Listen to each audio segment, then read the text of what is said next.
Last class में क्या पढ़ा था आपने? वाईडीएस के बारे में मैम पढ़ा रही थी आपको? कोई बताएगा मुझे? तुम क्या बोल रहे हो? कुछ समझ नहीं आ रहा। भाई क्या है तुम्हें, मेरी आवाज़ तो नहीं समझ में आ रही है? मैम आपकी वॉइस ऑडियो बहुत लो ऑडियो मैम। अभी लास्ट क्लास में तो बच्चों को सारी वॉइस क्लियर थी, अब आपके साथ पता नहीं क्या प्रॉब्लम है।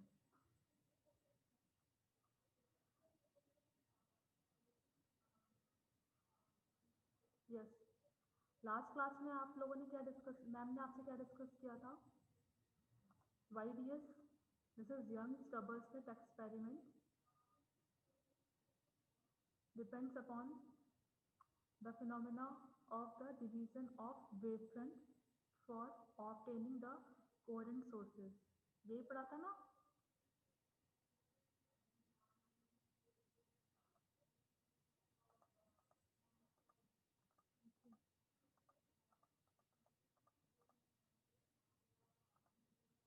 Sneha,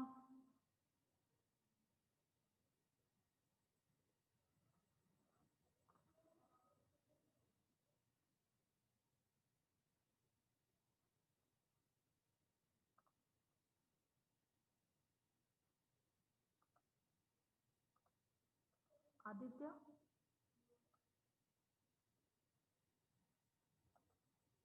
yes ma'am.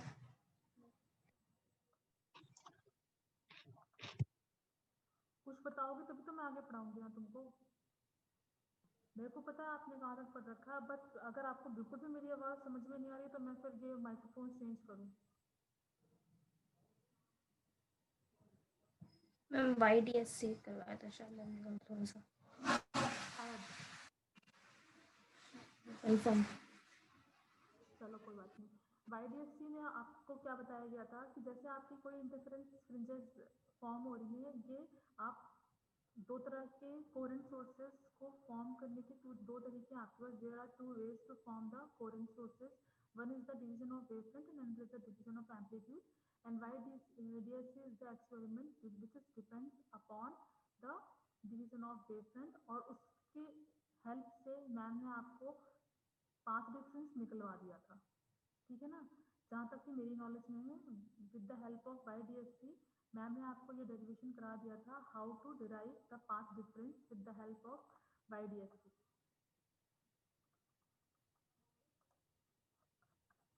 तो आप यहाँ तक पढ़ चुके हो, what is the expression of the path difference. क्या आया था एक्सप्रेशन? पाथ डिफरेंस क्या होता है? Path difference is the difference between these two rays. जैसे आपके पास वाईडीएससी में क्या है, this is the monochromatic source, या आप सोर्स बोलो इसको, इसकी हेल्प से आपने ये दो वर्चुअल सोर्सेज लिए हैं जिन जो एस से इक्विडिस्टेंट है, और इनकी स्पेसिंग, मतलब ये जो स्लिट कट हुई है, ये सोर्सेज कैसे फॉर्म कराए गए थे कि ये मोनोक्रोमेटिक सोर्स है और इसके हेल्प से ये दो सोर्सेज बनाए गए हैं। So the width of these two slits are same, and the distance between S1 to S and S2 S से लेकर के S2 तक का डिफरेंस सेम है। Ma'am, ma'am, Yes, you're not audible. You are not audible. wait for a minute. Ma'am voice बहुत लो है, Audible तो हो बट वॉइस बहुत लो है। एक्चुअली ना मेरे को लग रहा है इसके माइक्रोफोन्स में कोई प्रॉब्लम है, अदरवाइज तो मैं इसी इसी पहले भी क्लासेस ले रही थी। Just wait for a minute, I can join it again.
Now, what about the voice?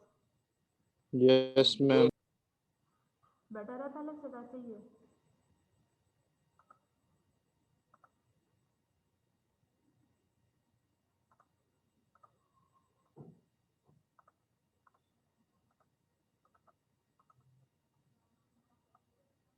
Harsh Gupta Yes, ma'am.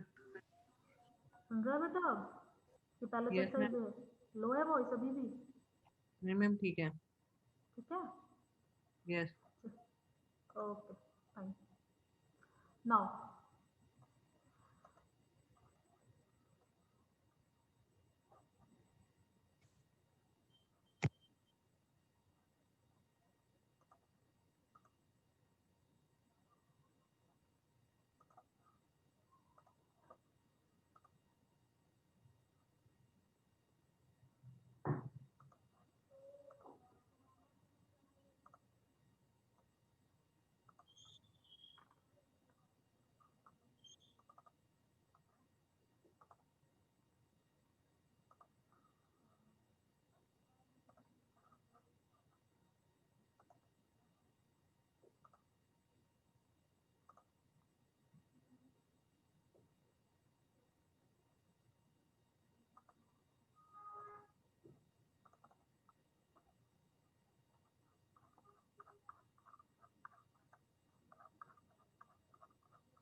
तो आपने लास्ट लेक्चर में phase difference, path difference, coherent sources ये सब कुछ पढ़ चुके हो, ठीक है ना?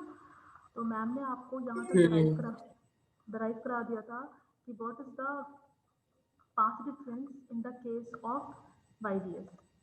YDS के केस में पाथ डिफरेंस क्या आ रहा है, you will drive it for in the last lecture. तो क्या आया था पाथ डिफरेंस आपका? This is for the constructive interference, path difference is n lambda. Lambda. And अभी शायद इंटेंसिटी नहीं बताया था मैम ने आपको, ठीक है? For the constructive interference the path difference is n lambda, and for the destructive interference the path difference is 2n plus minus 1 lambda by 2. Clear? यहाँ तक आप पढ़ चुके हो. अगर पाथ डिफरेंस ये आया 2n plus 1 lambda by 2, तो you have relation between the path difference and phase difference. अगर आपको कोई भी एक चीज़ नोन है तो आप दूसरी वाली निकाल लोगे. If you have the value of path difference you can determine the phase difference. तो फेज डिफरेंस और पाथ डिफरेंस में क्या रिलेशन है? You have already studied it. क्या डिफरेंस है फेज डिफरेंस और पाथ डिफरेंस में? Anybody? Phase difference is divided by phi. कहीं कहीं पर ये फाई लिखा होगा, कहीं पर आपको डेल्टा भी लिखा होगा, ठीक है ना? Please use all of you. तो phase difference phi is equal to 2 pi by lambda into x, where x is the path difference. Path difference. So this is the relation between the phase difference and path difference. In somewhere it is written as delta or phi. कहीं आपको delta मिल सकता है, कहीं phi.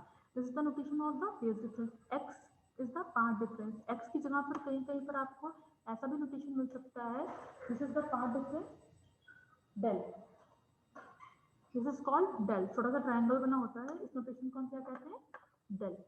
So phase difference phi is equal to 2 pi by lambda into path difference, and you will derive the value of the path difference in YDSC for the constructive and destructive interference both. Constructive and destructive interference आप समझ गए होगे अब क्या होता है. तो in the case of constructive interference, path difference is equal to n lambda and phase difference is 2 pi by lambda करोगे यहाँ पर तो क्या आ जाएगा? 2n pi. Path difference is n lambda and phase difference phi is equal to 2n pi. You have to remember these two expressions. We can use it further. Okay? Intensity we will discuss it later. For the constructive interference ये पढ़ लिया हमने. Now for the destructive interference क्या होता है आपका? Path difference is 2n plus 1 lambda by 2 and phase difference is phi, which is equal to 2n plus 1 pi. Okay, यहाँ तक आप ऑलरेडी पढ़ चुके हो. और you have to remember these four values. What is the value of path difference and phase difference in the case of constructive interference and destructive interference. आप ये सब कुछ किसके अंडर पढ़ रहे हो? This is under the case of YDSC। अब आ जाओ, ये हमने निकाल लिया कंस्ट्रक्टिव और डिस्ट्रक्टिव इंटरफेरेंस। जो फ्रिंजेस फॉर्म हो रही है उसकी विड्थ कितनी है? फ्रिंज की विड्थ निकालने के लिए we have another derivation this is called the expression, we have to derive the expression for the fringe width. Fringes कहाँ फॉर्म हो रही है? यहाँ पर आपकी स्क्रीन पर। अब स्क्रीन पर एक पैटर्न बन रहा है, ऐसा तो है नहीं कि ये एक लाइन बन गई, सिर्फ कुछ ऐसे फ्रिंजेस फॉर्म हो रही है। तो हमें क्या निकालना है कि इस फ्रिंज की विड्थ निकाल रहे हैं। अगेन सेम अजम्पशन, वही जो आप पहले से कर रहे हो YDSC में जो आपने करा था। क्या अजम्पशन होता है हमारे पास कि एक मोनोक्रोमेटिक सोर्स है S, ठीक है ना? एक मोनोक्रोमेटिक सोर्स है S। हम मोनोक्रोमेटिक सोर्स S क्यों ले रहे हैं? क्योंकि आपको ये पता है कि in the nature it is very rare और we can say that it is impossible to get the two coherent sources. तो इसके लिए आप वर्चुअली दो कोहेरेंट सोर्सेज को फॉर्म कर रहे हैं by using a single source. तो this is the single source S। By using this we can form two coherent sources S1 and S2 to get the interference pattern on the screen. Clear? अब इन sources को always same condition है बनाने की, बार बार ये diagram बनाएंगे but the condition is same. क्या? कि S1 और S2 की distance is same from S and the slit width, ये आप सर्कुलर अपर्चर कट कर रहे हो, स्लिट कट कर रहे हो, बोर्ड कट कर रहे हो, जो ये अपर्चर कट हो रहा है the width of this aperture is same for both S1 and S2, ठीक है? Under this condition it is these two are the coherent sources. So अब आपका क्या किया? Two parallel slits S1 and S2 very close together and equidistant from S. Clear? Initially part difference, initially क्या पा है? Part difference between S1 and S2 is 0. Initially at intensity, sorry, this is intensity at O is maximum. O is the midpoint. अब initially part difference maximum, तो यहाँ पर क्या आपकी maximum intensity मिल रही है।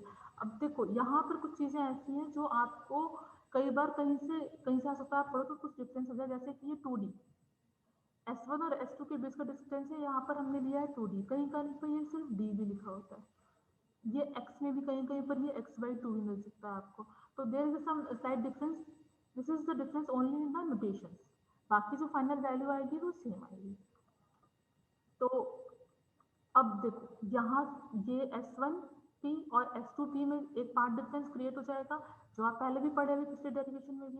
तो यहाँ पर क्या है, अब हम पहले फ्रिंज विड्थ निकालने के लिए ये वाला ट्रायंगल ले लेंगे। This is the triangle S1, ये हो गया S1QP, पहले ये ट्रायंगल ले लो, ठीक है?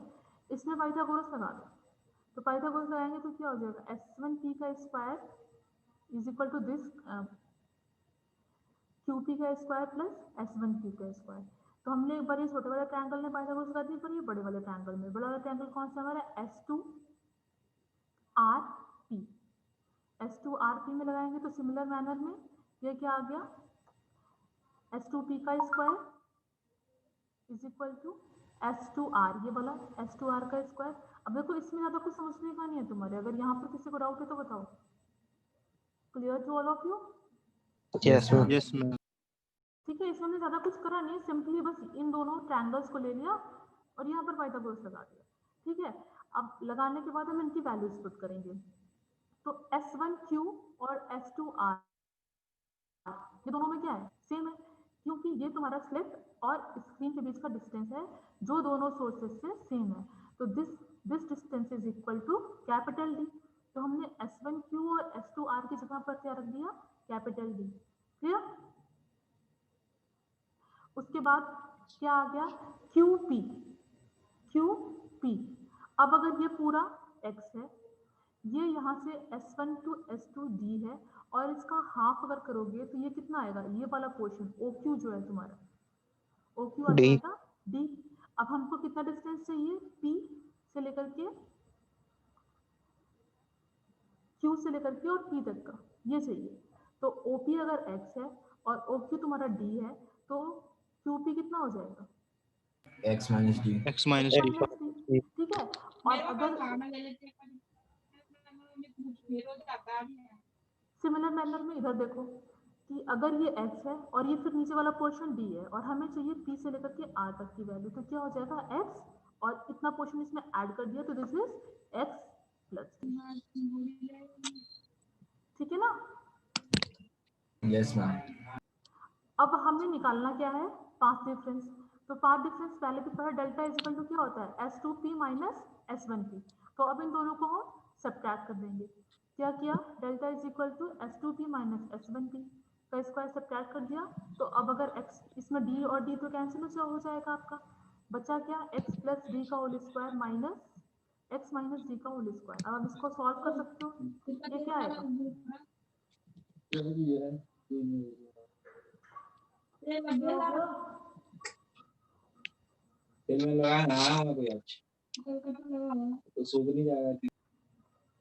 कौन है भाई? तो ये क्या हो गया? इसको सॉल्व करने की जरूरत है मुझे। x प्लस डी का स्क्वायर और माइनस x माइनस डी का स्क्वायर, ठीक है। इसको सॉल्व करने के तो क्या आएगा? X square plus D square plus 2xd। इसको सॉल्व करेंगे तो क्या आएगा? X square plus D square minus 2xd, ठीक है। अगर ये माइनस साइन अंदर ले आए तो ये क्या हो जाएगा? एक्स स्क्वायर माइनस ये माइनस और ये प्लस, ये कैंसिल हो गया, बचा क्या यहाँ पर हमारे पास? 4xd, यही बचा ना? Yes, ma'am. तो S2p माइनस S1p की वैल्यू क्या आ गई? 4xd। अब हम इसको, ये अगर देखो क्या लिखा हुआ है,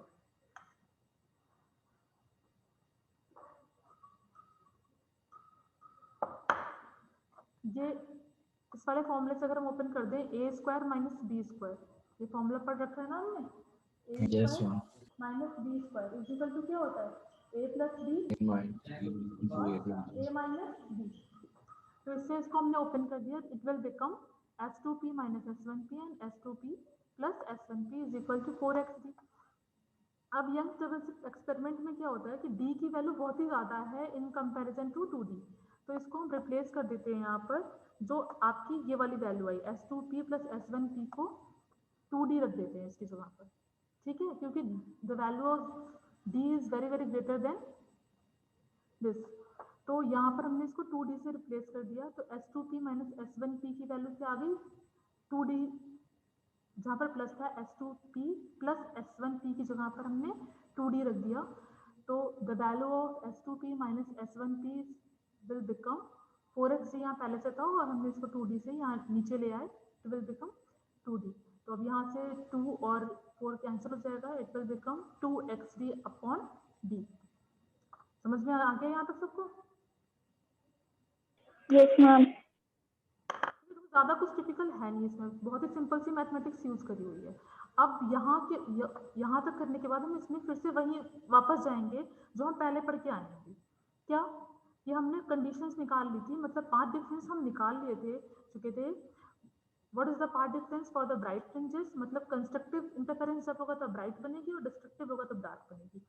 तो this is for the constructive interference for the bright fringes S2p minus S1p, this is the path difference is equal to n lambda, ठीक है। We will drive it, the path difference for the in the case of constructive interference is n lambda। तो हमने S2p minus S1p is equal to n lambda, ये पहले से पढ़ चुके हैं, तो इसकी जगह पर n लैम्डा पुट कर देंगे, तो क्या आ गया? 2xd upon d is equal to n lambda. ये कहाँ से आया? फिर से मैं एक बार रिकॉल कर देती हूँ, अभी जस्ट प्रीवियस क्लास में you will derive the equation for the path difference in the case of constructive interference and destructive interference. For the constructive interference, you will get the value of path difference is equal to n lambda. This is the path difference, and the value of path difference is n lambda in the case of constructive interference. So we'll put it here for the path difference n lambda. Then you will get the value of x n lambda d by 2d. ठीक है ना? Similarly हम क्या कर लेंगे, dark fringes के लिए भी कर लेंगे। अब देखो यहाँ पर एक एग्जामिनेशन है ये कि अगर हम n की वैल्यू 1 2 3 4 एंड सो ऑन रखते जाएंगे तो यहाँ पर n है ना, this is n is variable, number of fringes है, n वेरी कर रहा है, तो n is the 1 2 3 and so on. यहाँ पर n की वैल्यू को वेरी कराते जाओ तो ये वैल्यूज वेरी करती जाएंगे इस टाइप से। तो अगर हम इस तरह n नंबर ऑफ फ्रिंजेस तक जाएंगे तो वैल्यू ऑफ, अगर x की जगह पर n रख दें तो this will become n is equal to n lambda d by D. अगर n की जगह पर n माइनस वन रख देंगे तो it will become n minus one lambda d by two. कुछ नहीं किया है, सिर्फ n को एक वैरी करके दिखाया है कि अगर हम n की वैल्यू को वैरी करते जाए तो दिस इज द वैल्यूज। ये सिर्फ हमने इसलिए किया है कि हमको दो फ्रिंजेस के बीच का डिस्टेंस निकालेंगे तभी तो फ्रिंज विड्थ मिलेगी। तो this is the difference between two fringes, कि ये आ गया x n minus x n minus one, तो ये हो गया the distance between two consecutive fringes are. ये आ गई आपकी दो कॉन्सिक्यूटिव फ्रिंजेस के बीच की डिस्टेंस, जिसको हम क्या कहते हैं, फ्रिंज विड्थ। समझ में आया? Yes ma'am. देखो जिसको डाउट हो वो अभी पूछ लो। जैसे ये पोजीशन आ गई, ये पोजीशन आ गई, ये पोजीशन आ गई, तो हमने इन दोनों पोजीशन को फिक्स करके निकाल लिया, ठीक है ना। ये पोजीशन पे क्या वैल्यू आएगी फ्रिंज की और इस पर क्या आएगी, इन दोनों की पोजीशन को निकालकर फिर इसका डिफरेंस निकाल लेंगे, तो ये वाली बीच की डिस्टेंस आ जाएगी ना।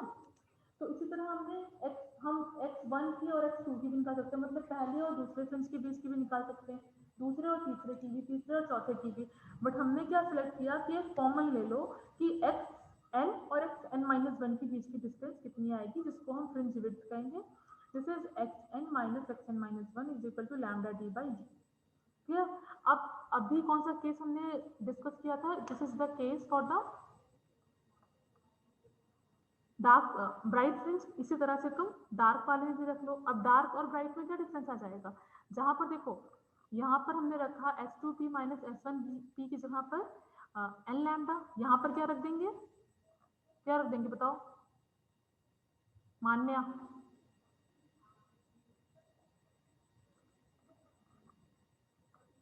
मान्या क्लास ऑन करके कहीं चली गई है। No, ma'am, sorry, your voice is not audible. My voice is not audible to you? Ma'am, it's breaking from my side, that's why. Okay, okay, no problem. So, आप ऐसे फिर अगर आप if I am not audible to you, then you can see and you can understand what I want to see. आप अगर आप इसको clearly देख रहे हो ना तो आपको समझ में आएगा, otherwise I have no option. So, अब जिसको भी ऑडिबल है मेरी वॉइस वो बताओ कोई। हर्ष गुप्ता? 2n plus 1 by 2 कर देंगे। हाँ, अब वो तो मैंने आपको दिखा दिया वैसे कि जो पाथ डिफरेंस निकाला था for the case of dark fringes. अब देखो डार्क फ्रिंजेस हम बोल सकते हैं या तो इसको क्या बोल सकते हैं, in the case of destructive interference. तो डिस्ट्रक्टिव इंटरफेरेंस के केस में आपका पाथ डिफरेंस क्या आया, this is 2n plus 1 lambda by 2। तो हम S2p माइनस S1p की जगह पे क्या रख देंगे, will put it 2n plus 1 lambda by 2 in the place of S2p minus S1p, then you will get 2n plus 1 lambda by 2 is equal to 2xd by d। यहाँ से solve करके you will find the value of x।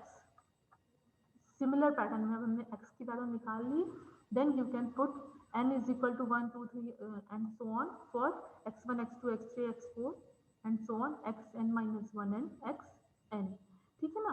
तो now will concern about xn and xn minus 1 की value क्या आई आपकी, this is the value for the xn minus 1। Similar pattern पे you will subtract xn to xn minus 1 will get lambda d by 2d। अब अगर आप इसको देखो, the value of x dark fringes and the value of the bright fringes, दोनों case में the value of fringe width is same आ रही है, lambda d by t, lambda d by 2d and this is equal to lambda d by 2d। So this is the, अब हम इसको क्या कहते हैं, hence the spacing between any two consecutive, any two क्या रहे चाहे dark हो या bright, Hence, spacing between any two consecutive maxima and minima is same. मतलब दो मैक्सिमा के बीच की भी डिफरेंस सेम है, अगर आप दो मिनिमा को कंसीडर करो तो difference is same and the difference is lambda D by 2d. Clear? Clear है सबको? Yes, ma'am. तो अब क्योंकि ये दोनों के केस में सेम आई, that's why we can say the spacing between any two consecutive maxima and minima is same and this is equal to lambda D by 2d. अब अगर आप इस एक्सप्रेशन को देखो तो beta is the fringe width is directly proportional to the wavelength, directly proportional to the d. D is the spacing between the slit and the screen, and beta is inversely proportional to the 2d. 2d is the slit width. ठीक है ना? यहाँ आपको ये वाला formula याद रखना है. You have to remember this, क्योंकि इस पर न्यूमेरिकल्स कई सारे बनते हैं. ठीक है, आगे क्लास में आपको न्यूमेरिकल्स इस पर कराए भी जाएंगे, तो यू हैव टू रिमेंबर. अब आपके पास याद रखने को कितने फॉर्मूले हो गए? You have to remember for the value of phase difference and part difference in the case of constructive and destructive interference both. ठीक है, और बार बार बोलोगे तो आपको वैसे भी याद. Part difference for the constructive interference is n lambda. Part difference for the destructive interference is 2n plus minus 1 lambda by 2, and the fringe width is lambda d by 2d. ठीक है, तो you have to remember all three formulas, क्योंकि आप इसको बार बार use करते जाओगे और numericals में भी यूज होंगे. That's why you have to remember all these formulas. अब इसके बाद हम थोड़ी सी इंटेंसिटी की बात कर लेते हैं. इंटेंसिटी का फॉर्मूला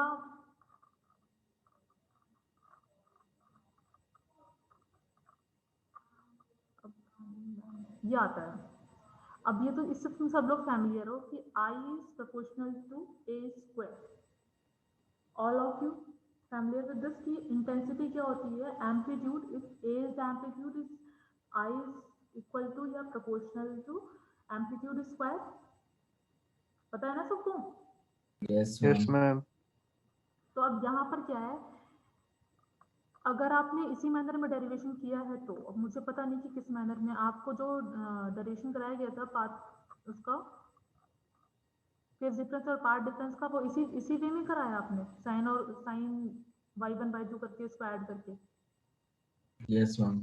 ऐसे ही कराया ना? Yes, ma'am. तो उसमें एक टर्म Yes, आया ma'am. होगा r का. r square is equal to a1 square plus a2 square is equal to 2a1 a2 cos phi. आया था? Yes, ma'am. ठीक है ना? बस अब यहाँ इसके बाद से हम इंटेंसिटी डिस्कस कर लेते हैं. इंटेंसिटी डिस्कस नहीं करी होगी मैम ने अभी. I max और I min बताया था. बनाया था? चलो फिर तो ठीक है, कोई प्रॉब्लम नहीं. फिर भी मैं एक बार रिपीट कर दे रही हूँ इसको. तो रिजल्टेंट अब R square is equal to A one ये आ गया, तो आर स्क्वायर क्या होगा आपका इंटेंसिटी? तो हम इसको क्या कर देंगे, I is equal to this, क्योंकि अब R square is equal to I होता है. That's why I is equal to this whole term A one square plus A two square plus 2a1 a2 cos phi. और अगर a1 a2 equal है, means a1 is equal to a2 is equal to a है, in that case you will get, हमने एक expression suppose कर लिया कि amplitude a1 is equal to a2 है. That's why you will get the formula i is equal to 2a square 2 cos square phi by 2. ठीक है ना? अब इसी फॉर्मूले पे हम मैक्सिमा और मिनिमा की कंडीशन लगा देंगे, तो हमको i मैक्सिमा और i मिनिमा की कंडीशन मिल जाएगी. आई थिंक सो कि आपने कर ही रखा होगा कि cos phi की मैक्सिमम वैल्यू क्या होती है? 1. 1. और मिनिमम वैल्यू -1. -1. तो बस अब उसी से निकाल लेंगे कि जब i मैक्स होगा तो a1 plus a2 cos phi की वैल्यू 1 हो गई, तो a1 प्लस a2 का होल स्क्वायर आ गया. If a1 is equal to a2 then i max की वैल्यू 4a स्क्वायर आ गई. अब इसी जगह पे अगर cos phi की मतलब मिनिमम है, अगर हम डिस्ट्रक्टिव इंटरफेरेंस की बात करें तो वहां पर cos phi मिनिमम है, तो minimum value of cos phi is -1. तो यहाँ पर i मिनिमम की वैल्यू क्या आ जाएगी, a1 माइनस a2 का whole square. And if a1 is equal to a2, a1 minus a2 का whole square, and if a1 is equal to a2 then क्या होगा, i minimum is equal to 0. Clear? Yes, ma'am. अब किसी को यहाँ तक doubt हो तो बताओ, फिर आगे चले। सब समझ गए? कोई डाउट किसी को नहीं है?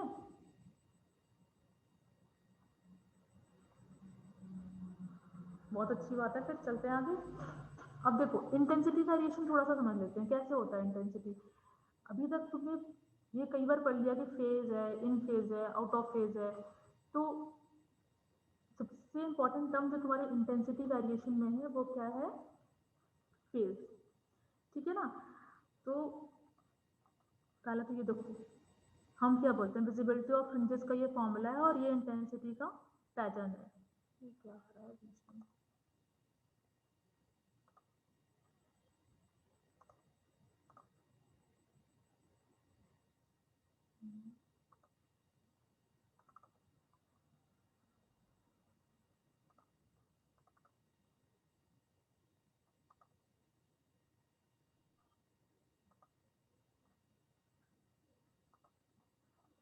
This is the intensity variation pattern.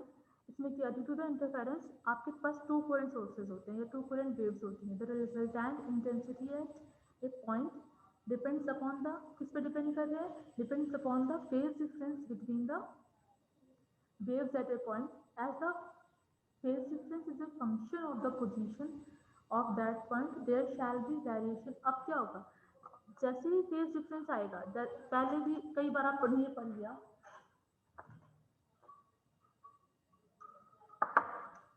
तो मैंने टाइम से स्टडी कि अगर ये दो वेव्स है, ठीक है ना? ये अगर इन फेज है, इन फेज होने का क्या मतलब है कि बिल्कुल सेम फेज में, जहाँ पर इसका क्रस्ट है, जहाँ पर इसका थ्रो है वहाँ पर इसका थ्रो है, जहाँ पर इसका क्रस्ट है वहाँ पर क्रस्ट है, मतलब ये सेम पोजीशन पे बिल्कुल मैच करते हैं। तो क्या होगी? इस पोजीशन में अगर की दो वेव्स सुपर इम्पोज करेंगी या इंटरफेयर करेंगी, you will get the maximum intensity. और if you have the wave जहाँ पर जस्ट अपोजिट है, ठीक है ना, ऐसी कोई वेव है, तो अब देखो जहाँ पर इसका थ्रो है वहाँ पर इसका क्रस्ट है, मीन्स जहाँ पर इसकी मिनिमा है वहाँ पर इसका मैक्सिमा है, जहाँ पर इसकी मिनिमा है वहाँ पर इसका मैक्सिमा है। तो ये दोनों वेव्स बिल्कुल आउट ऑफ फेज। तो इस केस में आपको आउटपुट में स्ट्रेट लाइन मिल जाएगी। बट कोई वेव ऐसी भी हो सकती है, ये थोड़ा सा इससे डिफर करेगा, ये बिल्कुल आउट ऑफ फेज नहीं है और बिल्कुल इन फेज भी नहीं है। तो इस केस में इंटेंसिटी आप फॉर्मूले से निकाल लो। समझ गए ना? तो अब हमने क्या बताया? As the phase difference is a function of the position of at that point, there shall be variation in the resultant intensity from point to point. अब देखो ये हो गया आपका, हमने यही चीज पहले भी डिस्कस करी कि अगर आई मैक्स की वैल्यू क्या होती है? a1 प्लस a2 का होल स्क्वायर, और आई मिनिमम की वैल्यू होती है इतनी। तो अगर ये दोनों इक्वल है तो ये ऐड होकर डबल हो गई, और अगर ये दोनों बिल्कुल आउट ऑफ फेज है, बिल्कुल रिवर्स है, तो ये सब्ट्रैक्ट होकर जीरो हो गई। बट इन द केस जहाँ पर ये दोनों इक्वल नहीं है, if a1 is not equal to a2, तब देखो ये मिनिमम वैल्यू बिल्कुल जीरो पर नहीं आएगी, आपकी मिनिमम पे भी कोई वैल्यू रहेगी और मैक्सिमम वैल्यू। तो अब आपकी जो इंटेंसिटी है वो आप इस फॉर्मूले से डिटरमाइन कर लोगे। So we plot a graph between the resultant intensity and the phase difference phi. The variation of I and phi will, this is the graph between phi and intensity I when amplitude A1 and A2 is different. A1 is not equal to A2. The intensity maxima will have the value, maxima कब आएगा? When the value A1 plus A2 का whole square, और यहाँ पर हम I1 I2 भी लिख सकते हैं, root of I1 plus root of I2। ठीक है ना? while the intensity minima will have, कब आएगी मिनिमा आपकी? in the case of a1 minus a2 का whole square, but in that case a1 is not equal to a2, that's why I minimum is not equal to 0 when the amplitudes are equal। अब equal का case आप already पढ़ चुके हो, when the amplitudes are equal तब क्या होता है? यहाँ पर क्या होगा? जीरो। तब आई, हाँ, आई मिनिमम की वैल्यू तो जीरो हो जाएगी और आई मैक्सिमम की value 4a square. If a1 is equal to a2, then it will become 2a and square हो गया यहाँ पर, तो क्या हो जाएगी, आई मैक्स इज 4a² और आई मिनिमम इज 0। ठीक है, this is the intensity variation and this is the formula for the visibility of fringes. अगर ऐसा कोई न्यूमेरिकल विजिबिलिटी पर आता है तो आपको ये वाला फॉर्मूला यूज करना है, V is equal to I max minus I minimum, I max plus I. ठीक है, तो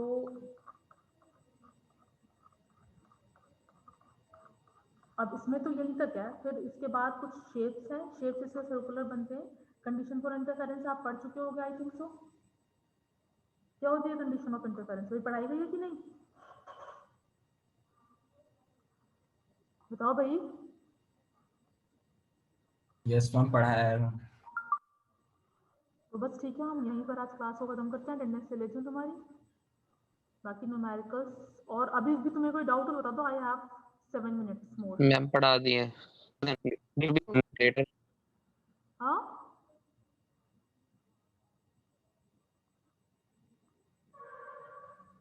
everything is clear to you, no doubt. No ma'am. सारे बच्चे क्यों नहीं आते क्लास में, कहाँ हैं सब?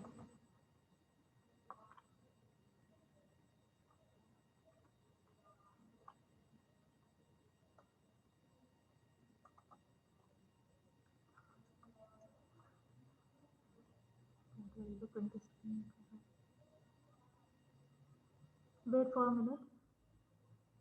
I'll take the attendance and you will leave.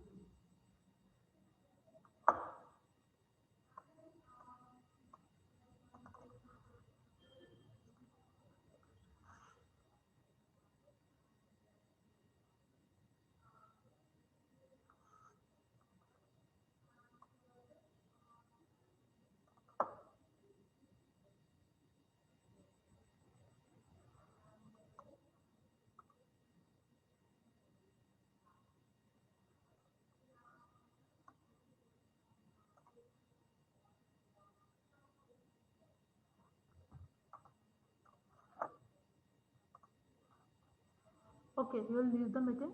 Thank you. Thank you ma'am. Thank you ma'am. Thank you.